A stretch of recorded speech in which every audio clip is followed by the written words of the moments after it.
our thermometer, measuring our temperature.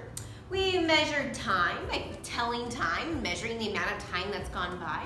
Today we're going to be measuring using our gallons, our quarts, our pints, and our cups, measuring liquid, measuring a certain amount of measurement, how much I can fill up. So this is my gallon. That's my largest amount of measurement that we've talked about. Then next comes our quarts. This is the next smallest measurement. Then comes our pints. And then lastly, half of our pints is our cups, an even smaller amount of measurement. So my first thing I'm gonna figure out is how many quarts are in one of these gallons. How many of these can I fill up with 1 gallon of water? So we're gonna measure today and pour. So I have my gallon, I'm gonna use 2 hands.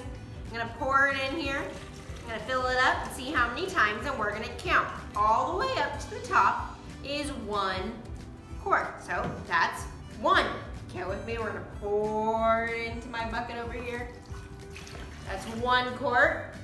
We're gonna pour again, let's see. 2 quarts. Pour it in. We're gonna measure 3 quarts. Oh, I still have some more. It's gonna be more than 3.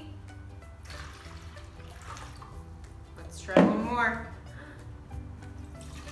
4.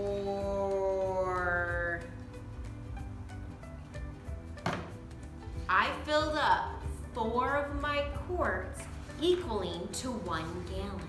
Now, as we go through and measure these different amounts, I want us to remember our king gallon up here. So we have our big G. That represents this big jug of water. This is 1 gallon. So this is our big G, and inside of our G, our king gallon, we have our 4 queen quarts. We just measured 4 quarts is equaled up to 1 big gallon. Now let's figure out how many of our pints is equal to our quart. How many pints can fit inside of our quart? Now, I'm gonna make a hypothesis.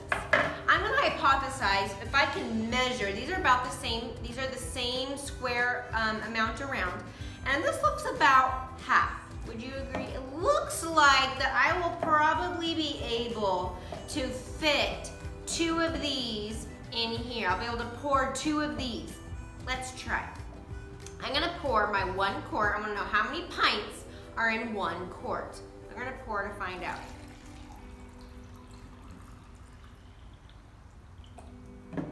1. I'm gonna dump it in here.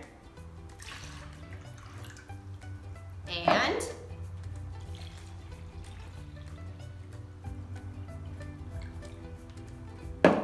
2.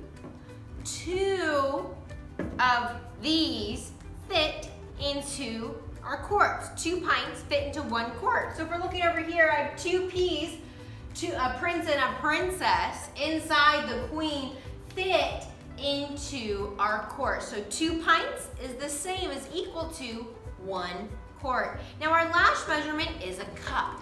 Now if we look up here at our king gallon, we have 4 quarts fit into a whole gallon, 2 pints inside of 1 quart, and then inside of each pea, how many C's do you see? A C equals our cup.